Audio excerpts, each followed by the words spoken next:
She came storming up my porch in a bright pink suit. Her heels struck the wooden boards like gunshots in the quiet morning. In her hand she held a paper raised high as if it was the law itself. She shouted that I was in violation. She screamed that she was calling the police right now. She slammed the paper against my wife's chest. She thought that piece of paper gave her power. My wife did not flinch, she did not move, she only smiled. It was not a friendly smile. It was cold. She grabbed the paper, she ripped it into shreds. The pieces floated to the floor like dead leaves. Karen's jaw dropped, her face twisted in rage. She pulled out her phone. She screamed into it. She demanded police come at once. Minutes later, a squad car rolled down the dirt road. Its siren tore through the silence of our lakeside cabin. The officer stepped out. His baton hung at his side. His eyes carried duty and confusion together. Karen ran to him like a queen summoning her knight. She pointed at us with fury. She told him to arrest us. She barked that we had refused to pay the fine. The officer moved toward us. His boots crunched on the gravel. He looked ready to impose his authority. Then his eyes fell on my wife. He froze. His steps faltered. His body stiffened. A strange silence filled the air. The lake water could be heard lapping against the shore. His voice cracked. He stammered. He said, "Wait." He said, "General Blake." Karen's smug smile vanished. Her head snapped in confusion. She demanded to know what he meant. She shouted that my wife was only a stubborn housewife. She said this was nonsense. But the officer raised his hand in a sharp salute. His body straightened. His tone grew steady. He said he had served under her command. He said she was a decorated war hero. The words hit like thunder. Karen gasped. She blinked like a fish out of water. She shook her head. She screamed that it was a lie.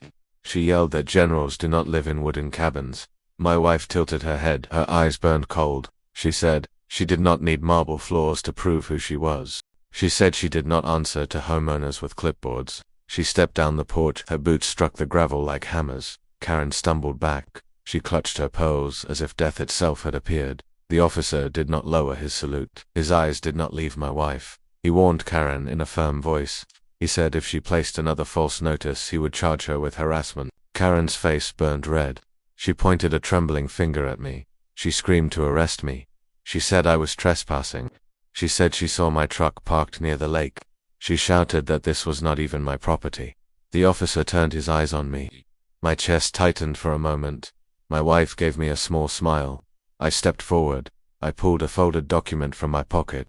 I brushed the dust from my jeans. I said wrong. I handed the paper to the officer. He opened it. His brows lifted. His voice grew solid. He said it was a federal deed. He said it was signed and sealed. He said it was government-protected land. Karen staggered. Her face lost its color.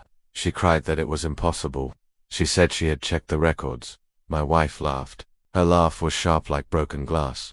She said Karen had printed fake records. She said Karen had trespassed and harassed on land she did not own. The officer folded the deed. His jaw tightened. His voice hardened. He said impersonating HOA authority was a serious crime. Karen shook. She shrieked that she was the HOA president. She screamed that she made the rules. My wife leaned in. Her words came out like steel. She said rules mean nothing on her battlefield. Karen trembled. She pulled out her phone. She barked into it. She said if the officer would not arrest us, she would call others. Minutes later, the growl of engines rolled down the road. 2 black SUVs appeared. Their tires chewed the gravel. Their windows were black. They stopped hard. 4 men in tactical gear stepped out. Their weapons hung ready. Their movements were sharp. Karen's face lit with power. She screamed that these were her officers. She ordered them to take us down. The men moved forward. Then they saw my wife. They froze. Their steps halted. Their weapons lowered. Their posture changed. They looked like men seeing someone untouchable. The leader's eyes locked on her. His face hardened. His voice came low. He said, "General Blake." Karen spun in fury. She shrieked that it was nonsense. She screamed again that my wife was only a housewife. She demanded they obey. But the men ignored her. The leader dipped his head. He said orders or not, they would not lay a hand on her. Karen's face twisted. She turned to the officer. She demanded he do something. She said this was her neighborhood. She said my wife could not stay. The officer had lost all patience. His voice cut sharp. He said this was no longer a neighborhood dispute. He said it was criminal. Karen's eyes darted like a trapped animal. She lunged for the deed in the officer's hand. My wife's arm shot out. She seized Karen's wrist in an iron grip. Karen screamed. My wife leaned close. Her words were soft but deadly. She told Karen she was one move away from handcuffs. Karen tried to pull back. She shrieked she would sue. She said she would sue everyone. The officer stepped forward. His tone was final. He said she was under investigation for harassment. He said she was guilty of trespassing and impersonation. He warned her to stop or he would cuff her. Karen's eyes filled with panic. Still, she screamed. She shouted that my wife thought she was better because of some stupid title. She shouted that this was her neighborhood. She shouted that no one could take it away. My wife released her wrist. Karen stumbled back. My wife's voice was calm and sharp. She said Karen never had control. She said not for a single second. Karen's face twisted red.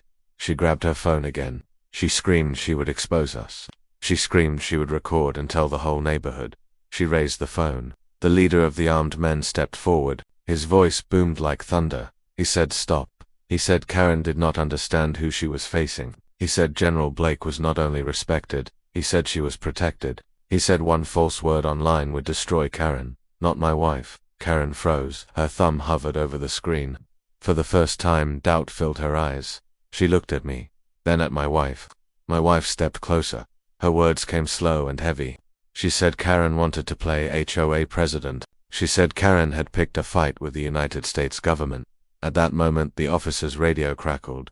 A cold voice came through. Dispatched to Unit 7. Confirmed fraud linked to suspect Karen Mitchell. Warrant ready for execution. Karen's face collapsed. The power she thought she had was gone. She had not just lost, she had declared war on the wrong person, and the battlefield was never hers to begin with.